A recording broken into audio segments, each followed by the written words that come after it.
Muy buenas tardes a todos. Me encuentro muy feliz de estar de nuevo con vosotros. Y esta vez me gustaría, iba a decir que leyéramos juntos el Salmo 119. Pero más que leer, lo que querría sería que entráramos en el Salmo. Entrar. No solo leer, no solo meditar, que el Salmo penetre en nosotros, que la palabra de Dios resuene en nuestra alma y obre en nuestra alma,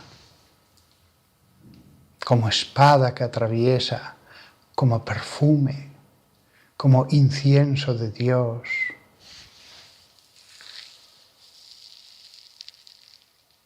Qué gran labor la del predicador.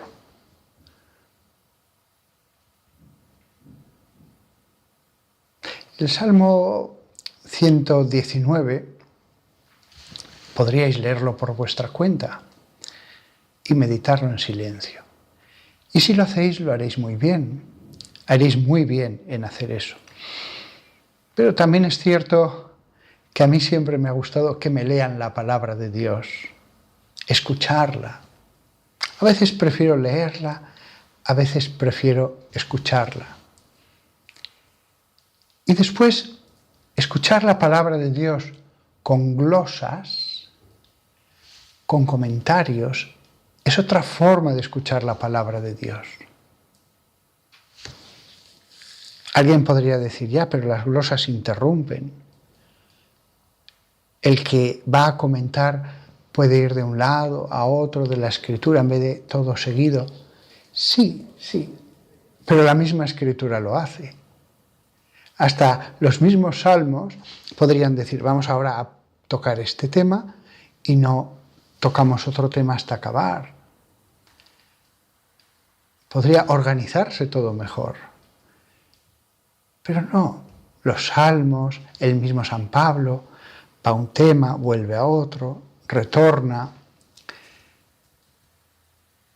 Por eso cuando el comentador de la palabra de Dios lo hace, en el fondo está siguiendo ese camino de la misma palabra de Dios.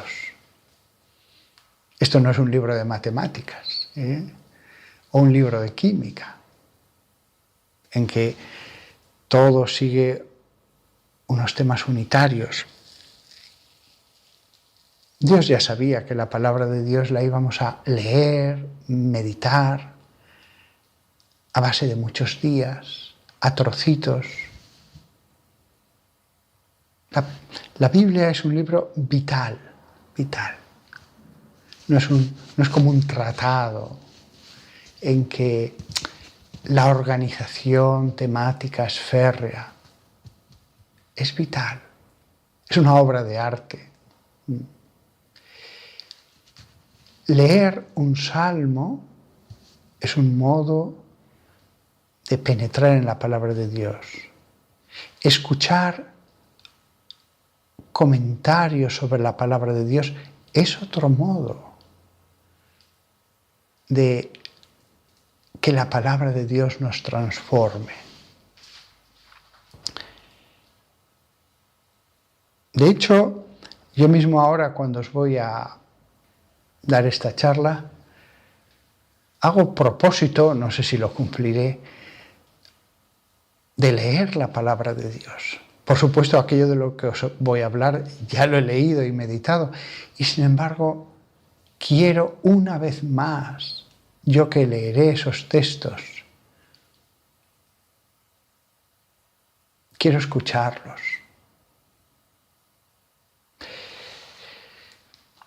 Bien, le pido al Señor inspiración. Si contara para esta charla solo con mis propias fuerzas, con lo que se me ocurra, la charla sería muy humana. Pero le pido al Señor inspiración. Pedid y se os dará. pedid y se os dará. Pedid como si ya os lo hubieran dado, dice Jesús. Viene a decir, como si ya estuviera hecho. Con esa fe hay que pedir. En otras cosas, no. Depende de planes de Dios, si le pido que me toque la lotería, incluso que me sane la cruz. Pero cuando se le pide, Señor, inspírame para ayudar al prójimo, es una buena petición. Allí sí que podemos contar con la benevolencia de Dios, salvo que Dios quiera humillarme. Tiene derecho a humillarme. Tiene derecho. Y también eso sigue unos planes, unas razones. Bien, le pido inspiración. También le pido, al entrar en este salmo, que mis palabras, al estar mezcladas con la palabra de Dios, sean un bálsamo, el aroma de la voz de Dios. Podría ser en estado puro. En este caso, será a través de mi pobre voz, que no es la más bella del mundo, es un poco aguda. Será a través de mi voz y de mis comentarios. Pero ya lo he dicho, a veces es preferible. A veces, en vez de un incienso puro, se pone mezcla de inciensos.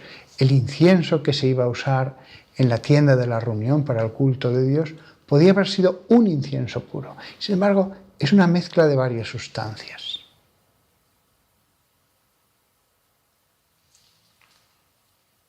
Que sea bálsamo, bálsamo.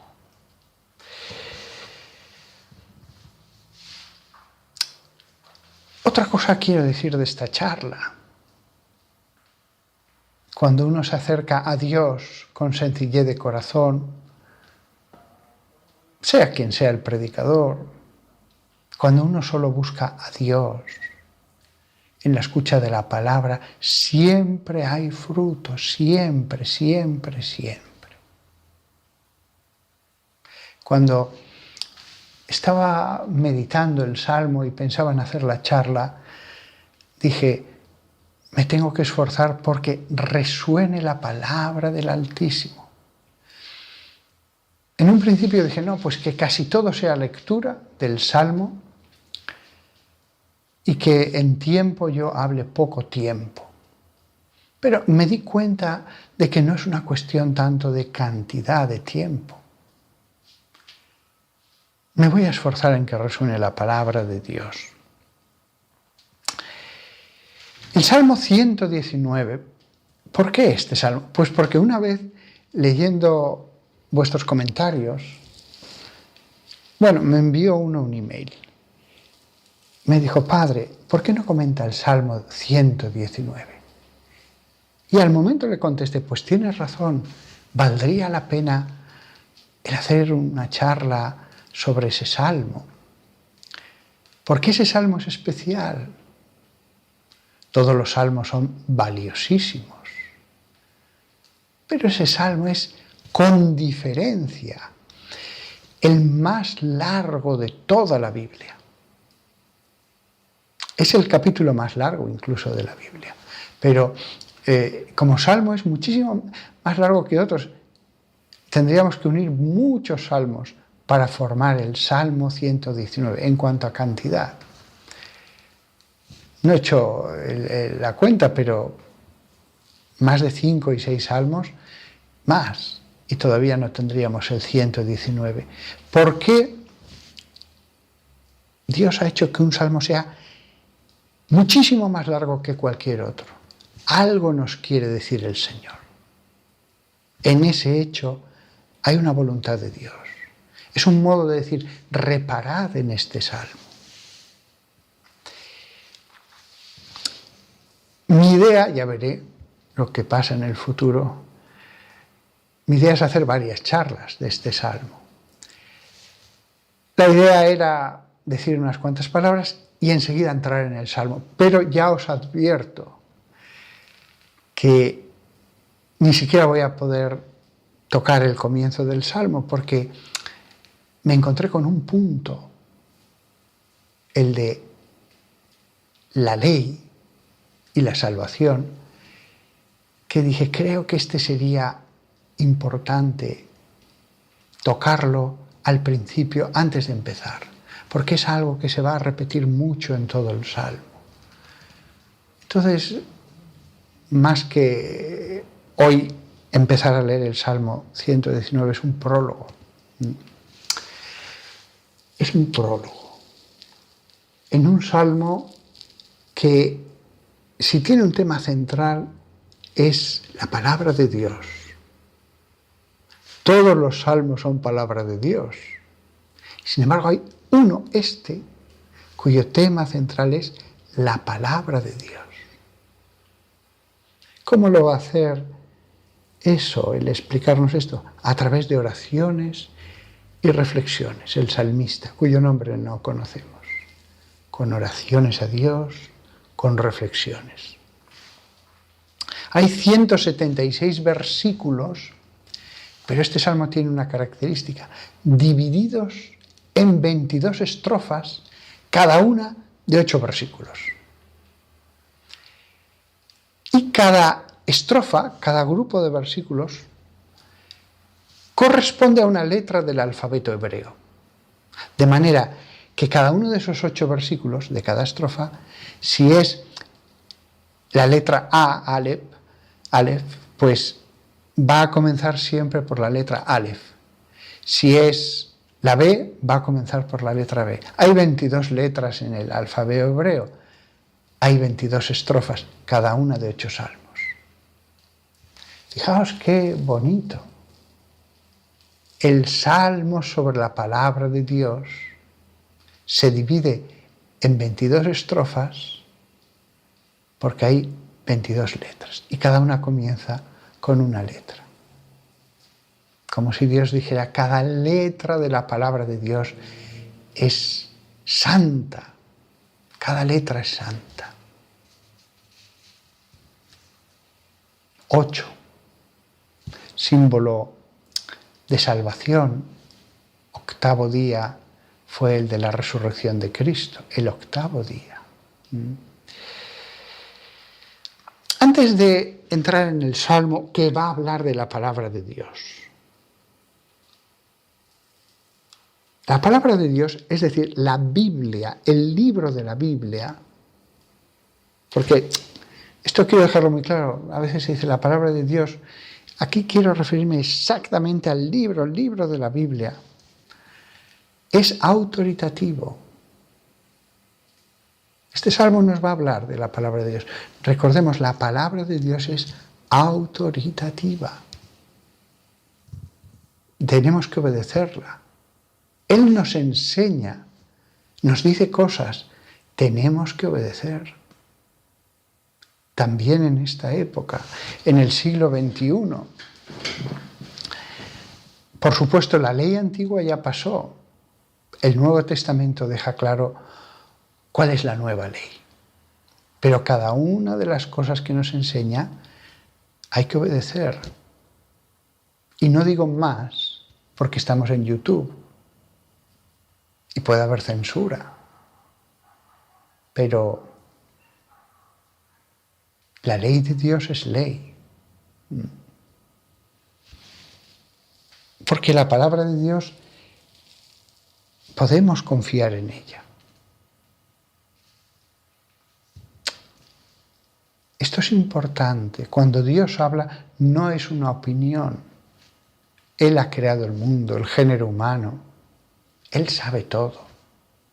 Por lo tanto, si Él dice, no hagáis esto, no debemos hacerlo. Insisto, toda la antigua ley, lo que San Pablo llama la ley, refiriéndose a mandamientos sobre lo que comer, sobre cómo vestir, sobre qué cosas no se pueden hacer en el sábado, sobre leyes rituales. Eso ya pasó. Eso ya pasó. Lo que hay de eterno en el Antiguo Testamento, de permanente, eso permanece. A veces son leyes morales, a veces son consejos, a veces es alabanza a Dios, pero también hay cosas que debemos hacer y cosas que no debemos hacer. El Nuevo Testamento nos indica cuál es la ley de los cristianos.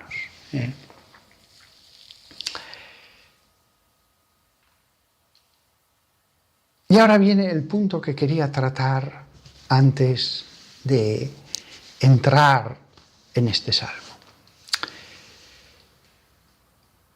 San Pablo nos ha insistido mucho en que por la ley conocimos lo que era el pecado y de allí vino el que, conscientes del pecado, pues ofendimos a Dios.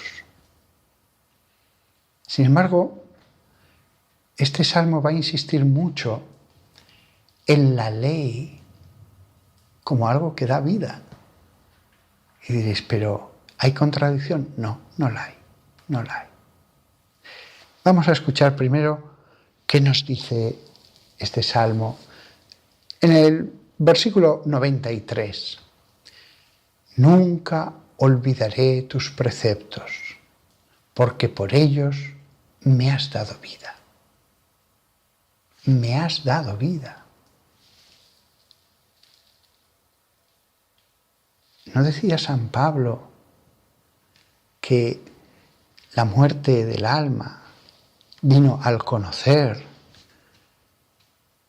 lo que estaba prohibido y lo hicimos? Y aquí nos dice, y que la gracia, no la ley, es la que nos ha dado la vida. Salmo 119, versículo 25. Mi alma está pegada al polvo. Dame vida de acuerdo a tu palabra. San Pablo dirá, la letra mata, pero el Espíritu da vida. ¿Qué es lo que obró la ley en el pueblo judío? ¿Les dio conocimiento del pecado? La ley hizo que el pecador fuera consciente de la condena a muerte, que significaba haber recibido la revelación de su condición pecadora. San Pablo va a insistir que la ley era buena y santa, pero no tenían todavía ellos lo que se nos iba a dar por Jesucristo. Dios les habló, pero seguían siendo hombres débiles. En el Nuevo Testamento renaceremos del agua y del Espíritu. Se nos dará además el Espíritu Santo. Romanos 3:20. Por lo cual ninguno será justificado en su presencia por las obras de la ley. Dice San Pablo, porque la ley simplemente trae conocimiento del pecado. Romanos 5:3, porque el pecado estaba en el mundo antes de que la ley fuera dada, pero no se les contó el pecado, no se les tuvo en cuenta el pecado cuando todavía no había ley. Romanos 7:10, así descubrí que cada mandamiento que estaba dado para dar vida, de hecho trajo muerte. 1 Corintios 15:56, el aguijón de la muerte es el pecado y el poder de la muerte es la ley.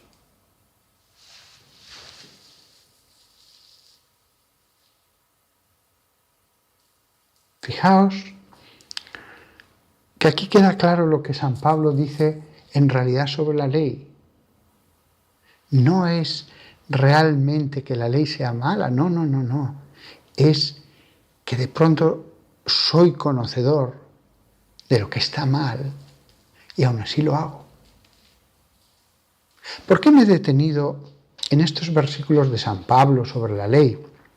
Alguien dirá, bueno, eso es para los judíos, nosotros ya estamos en otra época.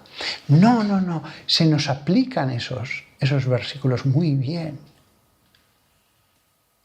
en esta época, porque hay tantos cristianos que saben lo que Jesús ha enseñado, que saben que Él quiere una determinada vida. Pienso sobre todo en los jóvenes que no están casados, que han nacido de familias muy cristianas, donde se ha leído la Biblia, o familias incluso buenísimas, que todos los días, si eran católicas, iban a misa, o si eran evangélicas, todos los días se reunían a leer la Biblia, y después, al llegar a cierta edad, esa vida se ha marchitado. Saben lo que está bien y lo que está mal, pero viven en una generación en la que todas sus amistades dicen, disfruta de la vida, disfruta, ya no hay barreras, disfruta. La única barrera es no hacer daño a nadie. Entonces, para esos bautizados, las mismas palabras de Jesús hacen el mismo efecto que la antigua ley para los judíos. Ese cristiano conoce lo que quiere Jesús y, sin embargo, se deja arrastrar. Lo mismo puede ser un hombre casado, que a pesar de estar ya casado, pues cae en la pornografía. Las palabras de San Pablo tienen plena vigencia hoy día para muchos bautizados. El mismo Evangelio se ha transformado en lo que fue la ley para los judíos, porque son conscientes de lo que no deben hacer y aún así con plena conciencia sucumben. De manera que las palabras que debían haber sido vida se transforman en muerte, en condenación, en acusación. Las palabras de San Pablo son tan esclarecedoras. ¿Por qué? Porque entonces la persona dice, estoy haciendo mal, y llega un momento en que si no tiene una voluntad de aferrarse plena a Jesucristo y a su ley, lo que hará será abandonarlo todo. Ya no orará, ya no irá a misa si es católico, o irá a la iglesia a escuchar al pastor y a cantar canciones con todos si es evangélico. Porque se siente que ha traicionado a Jesús. Porque esa misma ley de Jesús le abrasa. Si piensa en ella, si medita, se da cuenta de que está haciendo lo que Jesús no quiere. Entonces hay una reacción. Fijaos qué importante son esas reflexiones de San Pablo sobre la ley, porque se aplican a tu hijo o a tu marido, que tú no lo sabes, pero está cayendo y no se levanta.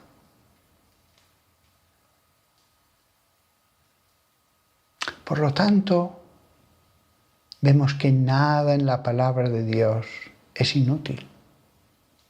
Nada es inútil. Incluso cuando San Pablo parece hablar de una cuestión muy concreta que compete solo al pueblo judío. ¿Qué decir en esa situación? El salmo que he dicho, el 119. Porque dice el Salmo 119, versículo 156, grande es tu misericordia, Señor, dame vida de acuerdo a tus reglas. En ese salmo se habla de palabra de Dios, de leyes, de mandatos, de reglas, de estatutos. Hay muchas maneras de referirse, pero aquí dice reglas. No todo en la Biblia son alabanzas a Dios, también hay unas reglas. Dame vida de acuerdo a tus reglas. Alguien podría decir, yo creo en San Pablo, lo que tengo que pedir es la gracia y ya está.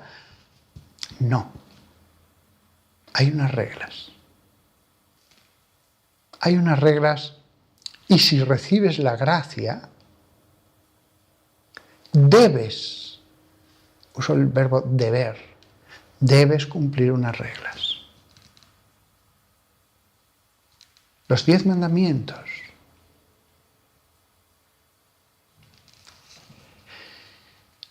Salmo, he dicho el 119, versículo 156. Fijaos lo que dice el Salmo 19, versículo 7. La ley del Señor es perfecta. Hace revivir al alma. Hace revivir al alma. La ley. La ley cuando la cumplimos hace revivir, da vida. Se habla muchas veces en este Salmo 19 de esa relación entre vida y ley, estatutos, reglas, normas, etc.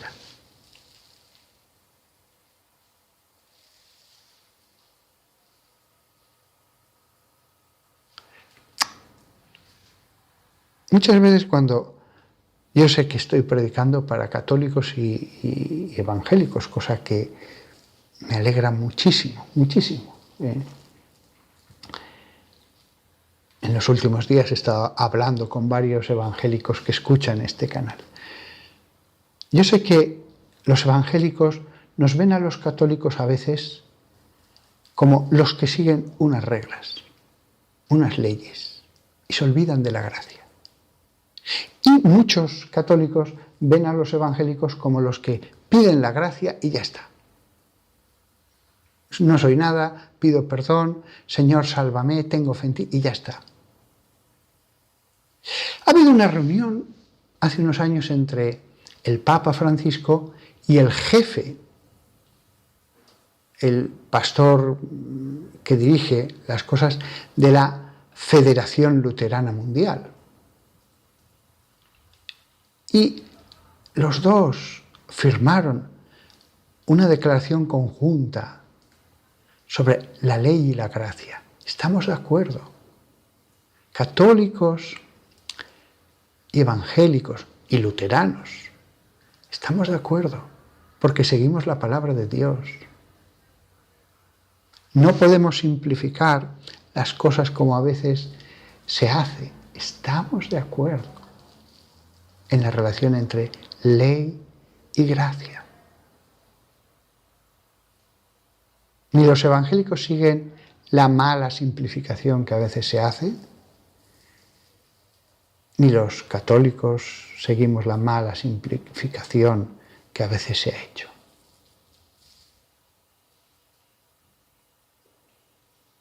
¿Hay contradicción entre ley y gracia? No. ¿Entre letra y salvación? No. La ley del Señor es perfecta. Hace revivir el alma. Hace revivir el alma. Grande es tu misericordia, oh Señor. Dame vida de acuerdo a tus reglas.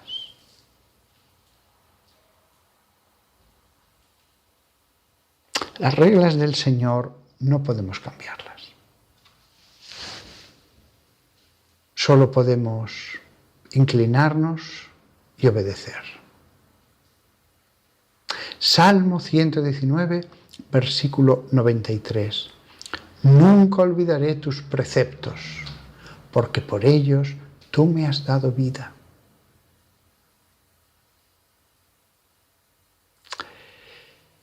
Incluso al joven de 18 años que sale todos los sábados por la noche con los amigos y vuelve a las 4 de la mañana. Nunca olvidaré tus preceptos, porque por ellos me has dado vida. La vida está en el sometimiento a los mandamientos de Dios. A unos cuantos, no, a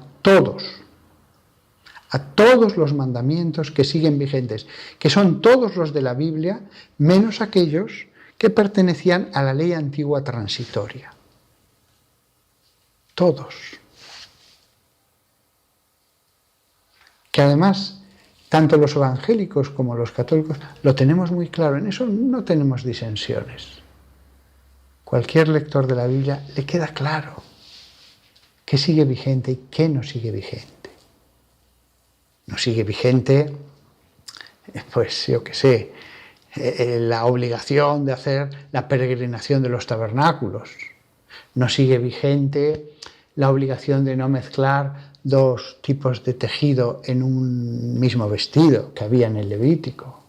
No sigue vigente la obligación de lapidar, ni obligación ni nada, de lapidar a una adúltera.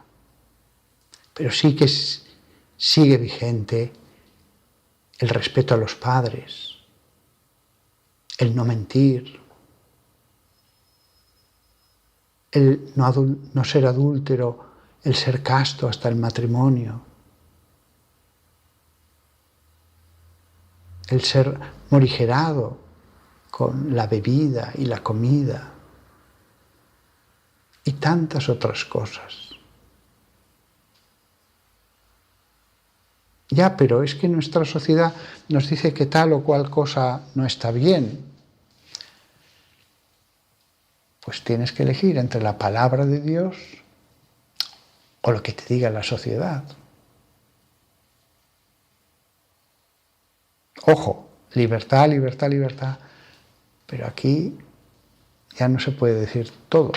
Prefiero que me escuchéis parcialmente a que saquen este vídeo. Es como si estuviera predicando en una iglesia de China. Prefiero no criticar al gobierno y seguir predicando que no al día siguiente estoy en un campo de reeducación. No es cobardía, pero es usar la cabeza mientras podamos evitar una persecución que vendrá, todo vendrá a su tiempo. De momento solo hay censura. Hay que escoger o las reglas, estatutos, ordenanzas del Señor, o creo mejor al mundo, a la televisión. Vivimos, no os desesperéis, padres, católicos y evangélicos, de vuestros hijos. Vivimos el preludio de la gran apostasía. Hay que aceptarlo. No os preocupéis, orad por vuestros hijos, dadles amor. Cuando Dios quiera, tocará en la puerta de su alma. Lo importante es que se salven, pero ahora por forzar esa puerta no vais a lograr nada. Pero después vemos a tantos chicos con depresión, sin alegría, que se enfadan por cualquier cosa. Nunca olvidaré tus preceptos, porque por ellos me has dado vida. Yo lo veo, porque a veces voy invitado a comer a una familia. He visto a los niños pequeños que han crecido, podría decir varias, tan buenos, tan angelicales, y a partir de cierta edad tienen un cambio radical. Ya estaban malhumorados, llegan a la mesa, no abren la boca, están malhumorados, si se les habla y tal, contestan con monosílabos. Y en cuanto han comido la última cucharada del postre, adiós, a la habitación. a encerrarse otra vez en Internet. Esto lo he visto tantas veces, en tantas familias. Ha pasado lo de San Pablo. Vivieron el amor a Dios. Pero en un momento dado, el árbol del conocimiento del bien y del mal, y se rechaza la ley, porque la ley te acusa, porque tú crees, tienes fe y sabes que no estás haciendo el bien. Entonces hay una lucha. Y al final, la mayoría de los jóvenes de España en 2023 se liberan de ese lastre, que pesa mucho. No les juzgo, les deseo el mejor bien, les comprendo, pero nunca olvidaré tus preceptos, porque por ellos me has dado vida. Y cuando ves a un joven que se confiesa, que va a misa, que ora, es una cara fresca, sus palabras son buenas, ama a sus padres. Es curioso cómo cambia tanto el carácter de las personas en tan poco tiempo. Por supuesto hay muchos términos medios. Por supuesto estoy hablando de los jóvenes, pero se puede referir a una esposa o a un marido, incluso a un anciano. Por supuesto que el abandono de las leyes del Altísimo puede ocurrir a cualquier edad y puede cambiar el carácter y puede venir la tristeza. Por supuesto.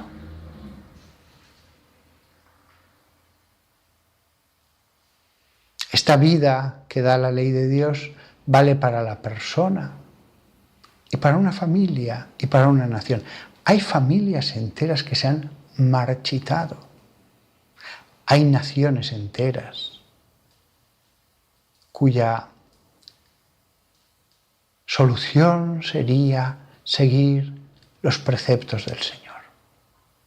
Mire, es que hay problemas económicos, problemas sociales, problemas con la justicia, los jueces no son independientes en este país, hay corrupción en la policía en tal país. La adoración a Dios, el sometimiento a su ley, es vida para una nación, también para una colectividad.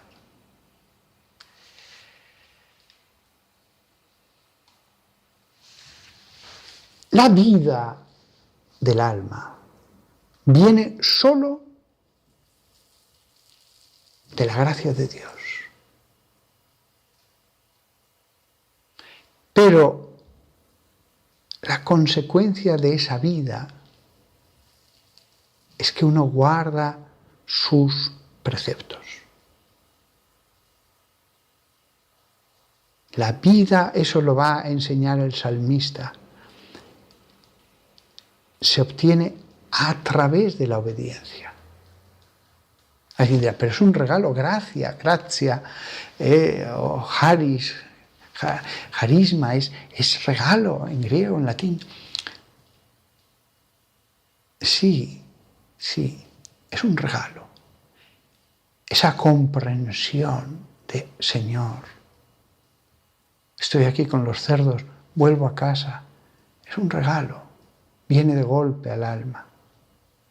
Pero después se conserva esa vida a través de la obediencia en los mandamientos. Y esos mandamientos dan vida, no por sí mismos, sino porque en la obediencia se va derramando la gracia.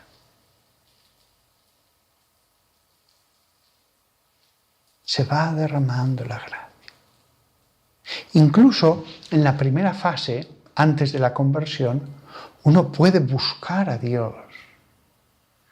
No me he convertido, sigo en el pecado, pero estoy leyendo la palabra de Dios y la medito y digo, Señor, ilumíname.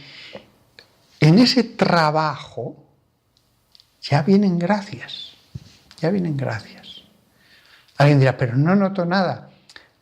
A lo mejor todo lo que estás trabajando va a venir de golpe en un solo momento. Pero el esfuerzo, el trabajo, siempre obtienen el agradecimiento de Dios. La vida es ganada por la obediencia.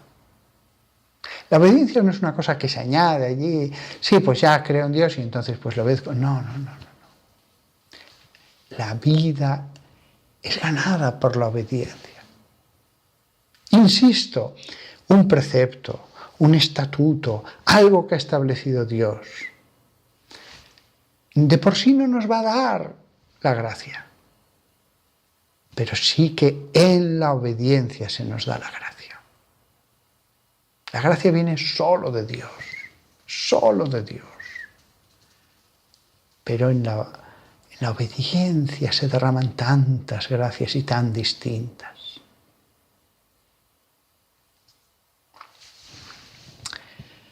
Estoy acabando ya. Alguien dirá, el salmista era perfecto. Digo el salmista porque ya he dicho antes que no sabemos quién es el autor de este salmo. Otros sí, otros dicen salmo de David, salmo de Salomón. El salmista no era perfecto. Por el contrario, él conocía sus fallos. Porque al final del salmo escribió, me he alejado como una oveja perdida. Busca a tu siervo, porque no olvido tus mandamientos. Es culpable. Me he alejado como una oveja perdida. Esto no se dice porque uno cometa pequeñas faltas, lo que se llaman pecados veniales, no. Tener pecados veniales no es ser una oveja perdida. Ser una oveja perdida es el que se ha alejado. Y lo dice el salmista. Busca a tu siervo. La gracia. Ese buscar es que de pronto siento en mi alma qué bien estaba en casa. Sí, en casa hay unas reglas, en casa hay unas normas, pero qué bien estaba. Era feliz en la obediencia, en el sometimiento. No aquí cuidando cerdos en un país lejano. Me he alejado como una oveja perdida. Busca a tu siervo, porque no olvido tus mandamientos. Aquí hay una cosa muy interesante. Dice, me he alejado, busca. Lo dice en presente, busca. Quizás estaba alejado en ese momento de la obediencia. Sin embargo, el que escribió esto, escribió un salmo que es palabra de Dios.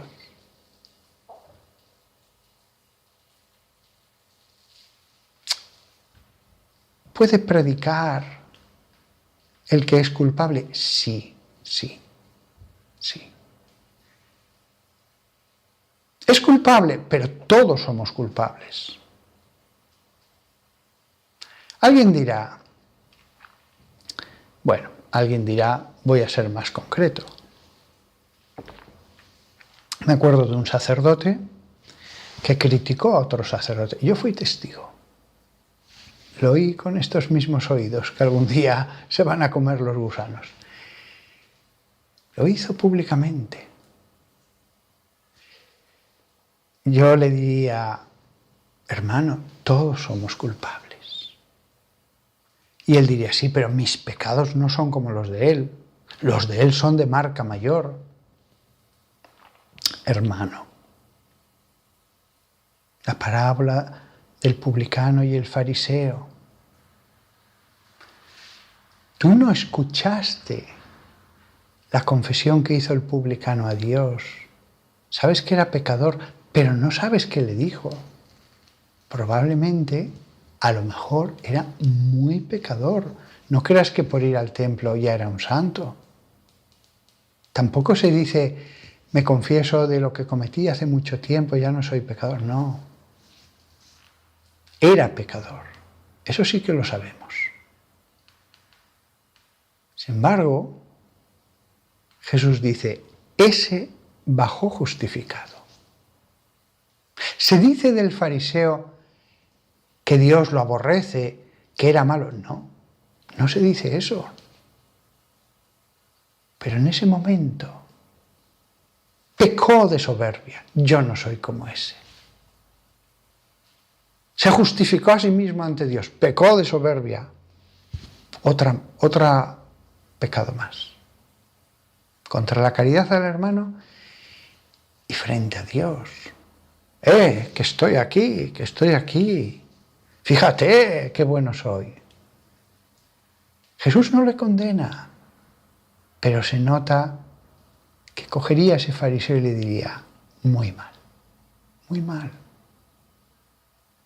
Frente a Dios y frente al prójimo, muy mal. Todos somos pecadores, lo decimos, pero cuando a veces criticamos al prójimo, decimos, no, pero es que lo de él es de marca mayor. No podemos juzgar, no podemos juzgar. Esto vale para todos los que me estáis escuchando. Por favor, no critiquéis. Lo dice la ley. No juzguéis. La ley habla de la crítica. Y la palabra de Dios dice, no juzguéis, no critiquéis. Pero es que es verdad, pero también es pecado la crítica. Solo hay que decir algo malo de alguien si de verdad es necesario o muy conveniente. Vale. Hay casos en que no es mera crítica. Oye, me sabe mal, ten cuidado porque esta persona roba. Cuando entre en la tienda, estate atento. Vale. Oye, soy tu contable. Tu hijo se te está llevando el dinero. Vale, es necesario decirlo. Pero esos casos son muy pocos, muy pocos. Además, no el que más critica después suele ser el más heroico en decir las cosas cuando tiene obligación de decirlas. Al revés, el hombre virtuoso que no critica siempre, porque es virtuoso, acabará diciendo lo que hay que decir y no diciendo lo que no hay que decir. No podemos juzgar. Y hablando de los pastores protestantes o sacerdotes católicos, esto lo digo porque también me escuchan algunos pastores protestantes. ¿Soy pecador? ¿Puedo predicar? Sí. Pero soy pecador. Todos somos pecadores. Si solamente pudiera predicar el perfecto, pues tenemos el final del Salmo 119. Me he alejado como una oveja perdida. Busca a tu siervo. No podría haber abierto la boca. Y de este hombre sale la palabra de Dios. De este hombre. Si sale la palabra de Dios, la redacción de la Biblia, cuanto más una predicación que no va a ser palabra de Dios. Pero dice una cosa muy bonita el salmista. Me he alejado como una oveja perdida, busca a tu siervo, porque no olvido tus mandamientos. Sí, he pecado, pero reconozco lo que está bien y lo que está mal. ¡Qué bonito! ¡Qué bonito! Como reyes que hubo de verdad creyentes, que sí, hacían el mal, pero decían, pero la ley es la ley de Dios. No puedo cambiarla ni siquiera yo, que soy emperador del Imperio Hispánico. Yo no puedo cambiarlo. Un predicador puede decir, seguid la ley de Dios. La ley de Dios es santa. Incluso yo, ya no digo que no la he cumplido, que no la cumplo. Yo que no la cumplo, os digo, seguid la ley de Dios. Eso tiene una fuerza especial también. Alguien dirá, ¿y por qué no la cumples? Y el pecador le dirá, necesito explicártelo. Después de leer toda la Biblia, necesito explicártelo. Después de ver tu propia vida, necesito explicártelo. Qué triste cuando en una comunidad alguien juzga al pastor, sonriéndose como diciendo, ¿cómo te atreves a predicar de esto? Pues sí, porque debo hacerlo, debo predicar todo. Debo predicar todo.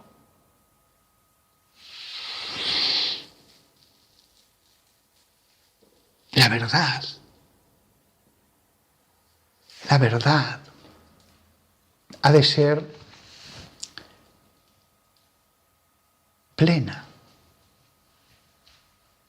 Nunca ninguno de los que me estáis escuchando dejéis de predicar porque digas, ¿cómo puedo yo predicar esto? ¿Cómo puedo? Pues sí, hazlo. Y si fueran conocidas tus debilidades, di, sí, yo que no lo he cumplido, os digo, seguid la ley de Dios. ¿Hay aquí alguno perfecto y santo? Muy bien, que él predique también. Pero muchas veces nos ha ocurrido que la palabra del pecador tenía más fuerza que la del supuesto hombre santo. Santo no, perfecto en el cumplimiento. Además, alguno que ha predicado, yo ni le he juzgado de pensamiento, pero podría haber dicho, sí, lo creo. Has cumplido. Pero qué malos sentimientos, qué poca caridad, qué duro eres. Oye, ¿sabes que serás juzgado acerca del amor? El juicio será acerca del amor. Todas esas leyes, estatutos, ordenanzas, todas, son solo medios para la gracia de Dios. Medios para que ames más. En el cielo no importará si eres un judío o un cristiano. Lo que importará es lo que cuando mueras haya de amor. Es así. No es que Jesús vaya a decir, oye, tú eres cristiano. Ah, bueno, entonces ya te pongo aquí y te voy a dar mucho más premio. No. Si el cristianismo es un medio solamente. Lo que importa es la vida eterna, que es vida y que es amor. Por lo tanto, alguno se puede morir con toda su virtud y decir, pero Señor, porque este trabajador de la viña, que además se arrepintió hacia el final, goza mucho más de ti en el cielo y es mucho más feliz, porque amó más. No es más feliz por haber llegado al final o porque pidió perdón más fuertemente. No, eso no da la felicidad eterna. El grado de felicidad eterna. El grado depende del amor. Con lo cual tú con toda tu virtud, pero has amado menos. Ojo, se te va a premiar aquí toda la virtud. Ojo, todo se va a premiar sobreabundantemente. Pero no se te dijo 1000 veces que lo que importaba era el amor. Lo dice San Pablo claramente. Pero la fe desaparecerá, la esperanza. La caridad es lo que permanecerá. La caridad.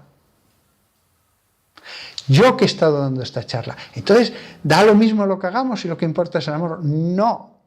El cumplimiento de la ley es lo que da la vida, lo que aumenta las virtudes. Y la más bella y la que permanecerá es el amor, no la fe ni la esperanza. En el cielo no vas a ayunar. En el cielo no tiene ningún mérito tu castidad ya, ningún mérito, seremos como ángeles. El amor, el amor. Y he conocido a gente con muchas determinadas virtudes, pero que vivir con ellos se requería, para vivir con ese santo, otro santo. Madre mía. Para vivir con algunos santos se necesita otro santo. Y he conocido a personas que no tenían fe, pero cómo amaban al prójimo, cómo se sacrificaban por el prójimo. Toda esa gente que hace el bien sin esperar ningún premio de Dios, toda esa gente buena, en el último momento Jesús les dirá, aquí estoy. Dios les dirá, aquí estoy. Y como son buenos, le abrazarán con todo su amor y recibirán el premio de sus acciones. El que es bueno, bueno, bueno de verdad, sí, más quisiera yo que tuviera fe, de acuerdo, ¿qué más quisiera? Ojalá, crecería mucho más, pero no tengo miedo del que se ha sacrificado por el prójimo, y a veces de verdad, heroicamente, sin esperar ningún premio. No tengo ningún temor de su salvación. Hay otros que en verdad les podría haber dicho, pero no se lo he dicho porque no serviría para nada. Hermano, qué poco atractiva es la virtud que practicas. Aburrida, rígida, dura, como tú mismo. Es lógico que no hayas atraído a nadie porque es que tu virtud es como tú mismo. ¿Os dais cuenta por qué no podemos ensoberbecernos? No podemos ensoberbecernos, hay que ser humildes. Y la muestra de esa humildad es al menos no criticar, que con eso no basta, ¿eh? Jesús dice, no juzguéis. Es decir, ni siquiera en el interior de tu mente juzgues, ni siquiera en el interior de tu mente. Ya, pero el pecado es pecado. Déjaselo a Dios, tranquilo, déjaselo a Dios. Es que esto no se puede permitir. Bueno, Dios lo permite. De momento no le ha caído fuego del cielo, ¿no? Y diréis, pero hombre, ¿eso vale para todos? No, no. Hay pecados en los que interviene Dios. Y si no a través de los hombres, directamente. Con esto no estoy queriendo dar pábulo al indiferentismo, a que todo da lo mismo, ni mucho menos. Toda esta charla ha sido sobre la ley de Dios, que hay que cumplirla toda, a rajatabla, hasta la más pequeña indicación de Dios. Pero no debemos juzgar. No debemos juzgar.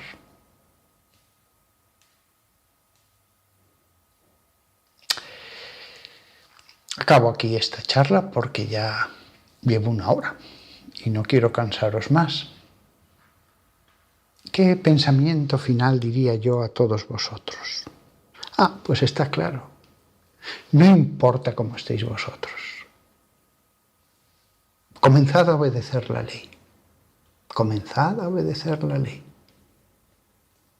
Toda la ley. Sí, hay 10 mandamientos, pero después Jesús empieza a decir más cosas y más cosas y más cosas. San Pablo va añadiendo otras cosas sobre el matrimonio, sobre la caridad, muchas cosas. Obedezcámoslas. En el Antiguo Testamento, quitada la ley transitoria, hay infinidad de preceptos, de cosas que siguen vigentes. Infinidad. Por lo tanto, a todos los que me estéis escuchando, estéis como estéis, obedeced a Dios en su palabra, en la Biblia, por decirlo concreto, porque si no puede decir la palabra ya, pero ¿qué es la palabra? Lo que pone en la Biblia, lo que está escrito negro sobre blanco sobre la Biblia.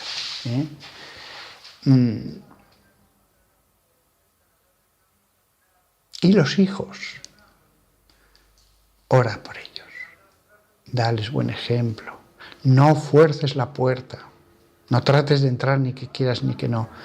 Es decir, no te hagas pesada. Pienso en una madre. No estés dándole sermones continuamente, pocos o ninguno, ya te han escuchado.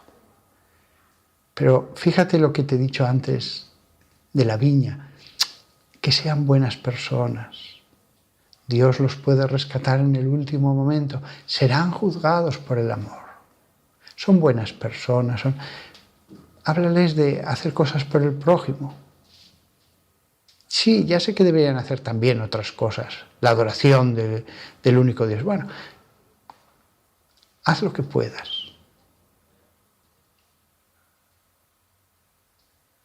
Este salmo es un salmo, en el fondo, que da esperanza, porque al final se declara el mismo que nos ha predicado como un pecador, el mismo que ha orado ante Dios como un pecador, el mismo que ha sido usado como instrumento de Dios para dar un trocito de su palabra, el Salmo 119, resulta que es un pecador. Vale.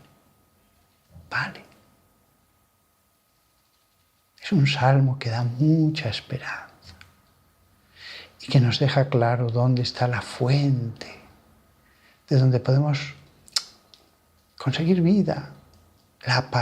La ley del Señor hace revivir al alma,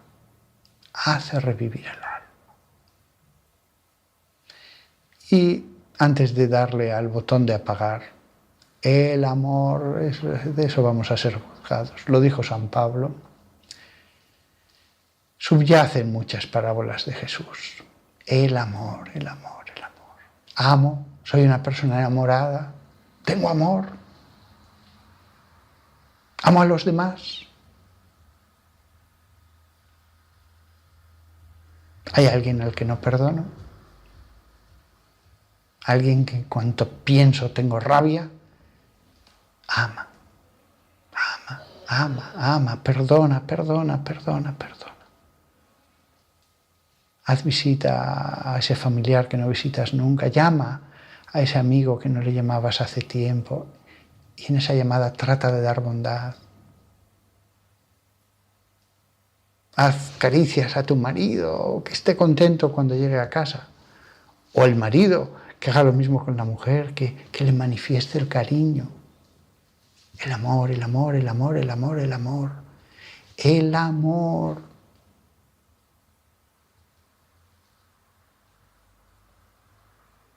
Todos tenemos menos amor de lo que pensamos, Porque cuando hablamos del amor siempre decimos, Señor, te quiero infinito. Y ya creemos que como le hemos dicho que le queremos infinito, pues ya está, todo dicho. Si le quiero infinito, sí. Pero las obras son lo que lo muestran. Las obras. La obediencia a esa ley, cuya ley también nos lleva al amor del prójimo. La obediencia a la ley es expresión de amor. Nada más. Os voy a dar una bendición para acabar. Señor Dios Todopoderoso, yo tengo tu palabra, pero tú tienes la gracia. Yo te pido, te suplico que envíes la gracia a los que me escuchan ahora. tú, Señor, eres el único dador de gracia, el único que puedes tocar directamente los corazones. Envía tu gracia. Y la bendición de Dios Todopoderoso, Padre, Hijo y Espíritu Santo descienda sobre todos vosotros.